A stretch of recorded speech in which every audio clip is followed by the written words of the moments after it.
Thailand versus Cambodia. Why neighbors turn to war in 2024. Tensions between Thailand and Cambodia have erupted into armed conflict, claiming the lives of at least 16 individuals.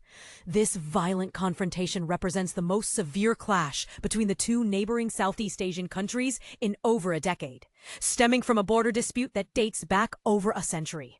Since hostilities ignited on Thursday, the conflict has escalated in intensity, with both nations employing heavier artillery and rocket systems.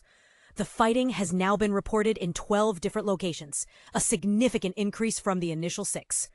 Each side accuses the other of provoking this latest outbreak of violence, with Thailand's acting Prime Minister, Phumtham Wechayachai, expressing grave concerns that this could lead to an all-out war. According to reports from the Thai Health Ministry, 14 civilians and 1 military personnel have lost their lives, prompting over 130,000 residents to seek refuge in makeshift shelters. Cambodia has confirmed the death of 1 civilian near the border. The accusations being exchanged are alarming. Thailand claims that Cambodia is targeting civilians, while Cambodia counters that Thailand is employing banned cluster munitions. In a dramatic move, Thailand, which possesses a significantly stronger military arsenal, launched an airstrike using a US-made F-16 fighter jet against a Cambodian military position. The United States, a long-standing ally of Thailand, has emphasized the need for an immediate halt to the violence, expressing particular concern over the reports of civilian casualties. So, what sparked this renewed conflict? The underlying issue revolves around a disputed 500-mile border, established largely during the colonial era, when France governed Cambodia until 1953. Since the boundaries were set in 1907, the two countries had engaged in several violent skirmishes, especially over the Preah Vihear temple site, an ancient Hindu site that both nations claim, but was confirmed as Cambodian territory by the International Court of Justice in both 1962 and 2013. However, Thailand has dismissed the court's authority in this matter. The declaration of the temple as a UNESCO World Heritage Site in 2008 reignited tensions between the two nations. Compounding the situation, tensions flared earlier this year when a Cambodian soldier was killed during an exchange of gunfire in the Emerald Triangle, a contested region shared with Laos. Just days prior to the recent outbreak of fighting, 5 Thai soldiers were injured when a landmine exploded along the border, a claim Cambodia denies. The escalation has led to both nations expelling each other's diplomats, a sign of just how fraught the situation has become. Bin Sothiruk, a former Cambodian ambassador and senior advisor at the Cambodian Center for Regional Studies, pointed out that both sides have adopted a narrative where they see themselves as the victim, creating a dangerous cycle of blame that makes resolution seem increasingly unlikely. In addition to the conflict's human toll, it has triggered a political crisis in Thailand.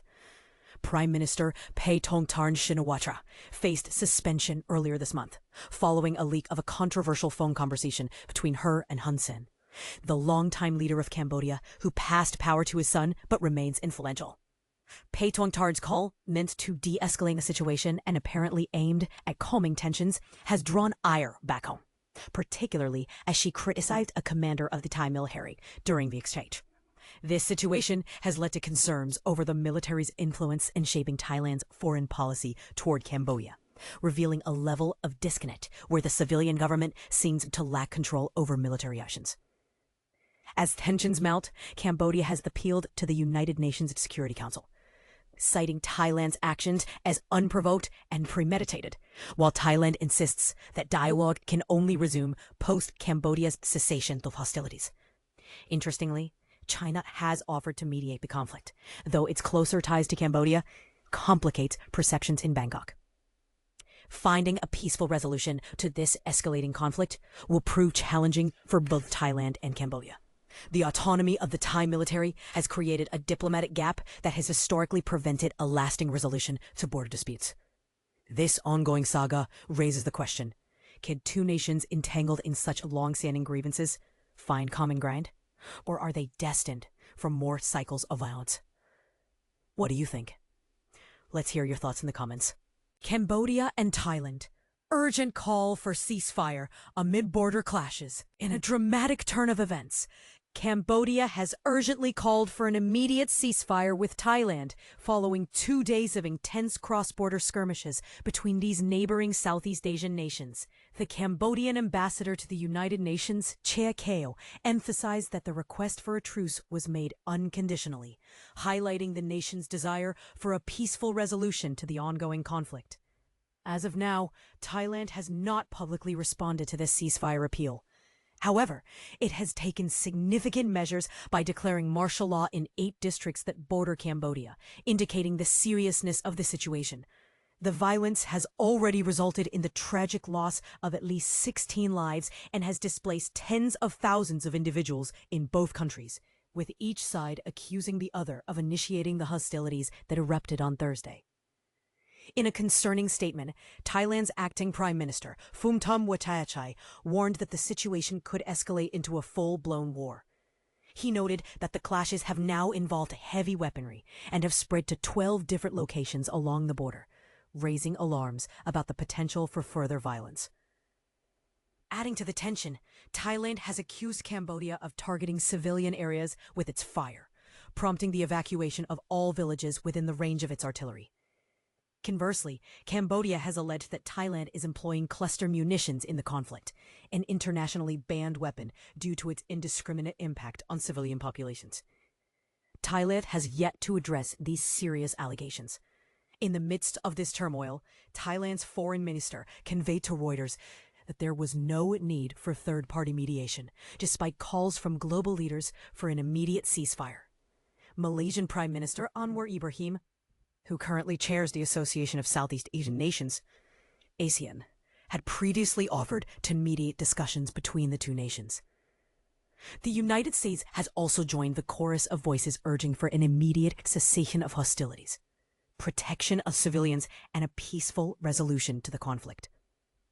According to reports from Thailand, the casualties include 13 civilians and 1 soldier in the provinces of Surin, Dubon Ratchathani, and Suisakhet, while Cambodian provincial authorities have confirmed at least 1 civilian death. The conflict reportedly ignited when Cambodia's military deployed drones for surveillance of Thai troops stationed near the border. In contrast, Cambodia claims that the Thai military instigated the violence by breaching a prior agreement and advancing towards the Khmer Hindu temple located near the border. This ongoing dispute has deep historical roots, dating back over a century to the period following the French colonization of Cambodia, which established the current borders. Over the years, there have been sporadic clashes that have resulted in casualties among both soldiers and civilians. The latest surge in tensions began in May, when a Cambodian soldier was killed during a confrontation, marking a significant low point in bilateral relations that had already been strained for more than a decade. But here's where it gets controversial. With both nations holding firm to their positions and accusations flying, what does the future hold for Cambodia and Thailand? Will diplomatic efforts succeed, or are we witnessing the beginning of a more significant conflict? We invite you to share your thoughts in the comments below. Do you believe a peaceful resolution is possible, or is this just the tip of the iceberg?